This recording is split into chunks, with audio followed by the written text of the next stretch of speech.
Ernie, you're on This Week in Startups.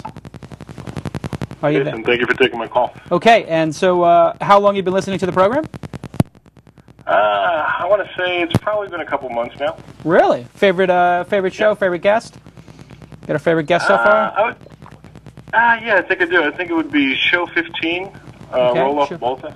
Yeah, it's a good one. That's a vintage. Show 15's a vintage. Roelof Botha was awesome. So, favorite segment of the show? Well, I enjoy the Shark Tank. I enjoy Ask Jason, but I think my favorite part is when you get into conversations with guests and exchange ideas. Okay, good. So you like the interview best. I always ask, I like to know how long you've been listening to the program, and I like to know what your favorite part of the show is. It's good feedback for me. So you're calling from the 912. I have no idea where that is. Where are you calling from? Savannah, Georgia. Savannah, Georgia. Ooh. Okay, so you have a question for Ask Jason and Matt. Let's hear your question. My question is, if you have an idea, okay, it's your big idea, and you need technical help and you need financial help, how do you protect your idea? We get this question a lot. I'm going to let Matt take it. I think that the fact is there's a lot of ideas most people don't execute. I don't ask people to sign NDAs. When people ask me to sign NDAs, to me it tells me they're not real. And I don't think that you should be as protective as you may think, because you want to get feedback from people. If you go talk to 5 people and they all throw up on the idea and you just can't, no one's really getting it, they don't understand what you're even talking about, that to me is a good lesson before you spend a lot of time or money on it. So to me, I wouldn't worry about that. I think that's something a lot of young entrepreneurs, this is Jason, get overly concerned with. Oh my God, somebody's going to steal my idea. If you look at somebody like Matt, who's an angel investor, I do 1 or 2 angel investments a year. Roelof Botha does it as a professional, day job at the #1 venture capital firm in the world. They don't have time to steal ideas.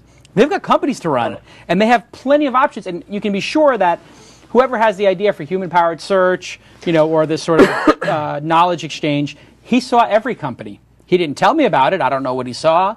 He would never do that. Ethically, I can tell you, Roelof would never tell me about other companies that he saw in confidence to pitch him, because he doesn't want me going to somebody else and saying, yeah, Roelof told me what Jimmy Wales' plans were, and if I found out that I pitched Redpoint or one of my friends over there, and then they started taking what I sent them and gave it to somebody else, they lose credibility. So they're not really interested in doing that. And technical guys, they need a business guy to work with them. So I wouldn't worry about that so much. Additionally, you just heard Matt say that his first idea wasn't his last. The first couple ideas I had for Mahalo, which I actually socialized, this is the term for it, with Matt, are not what's causing the growth right now.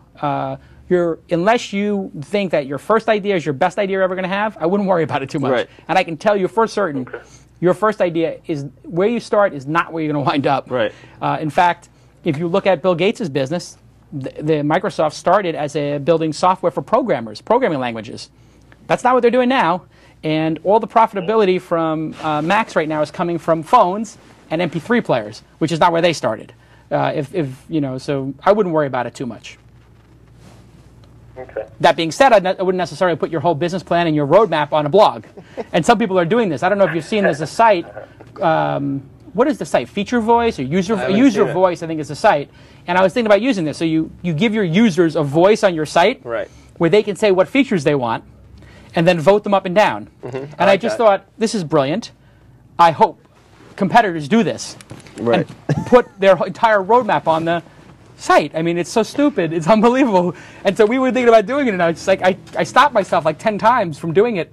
But I saw Seismic, and Seismic is a desktop client it's like TweetDeck, and they put it up, and I'm like, TweetDeck is just sitting there hitting the refresh key, building the features before you do. I want to take that user voice, build it, create 20 fake accounts, and put up the bad things that we know are mistakes, and vote those up with 20 shadow accounts so that my competitors, do them. But I wouldn't worry about it, Ernie. The idea is not what's going to be important. It's going to be your execution. Put it out there. It's execution, and you're going to do many companies, and The ideas are already out there. I mean, it really is not what matters in business. Execution is everything. So good luck with it. Good luck with it, Ernie. Jason, Matt, thank you very much. Take care. You've been watching This Week in Startups. To watch the full episode, click here. To check out some other shows from This Week In, click here.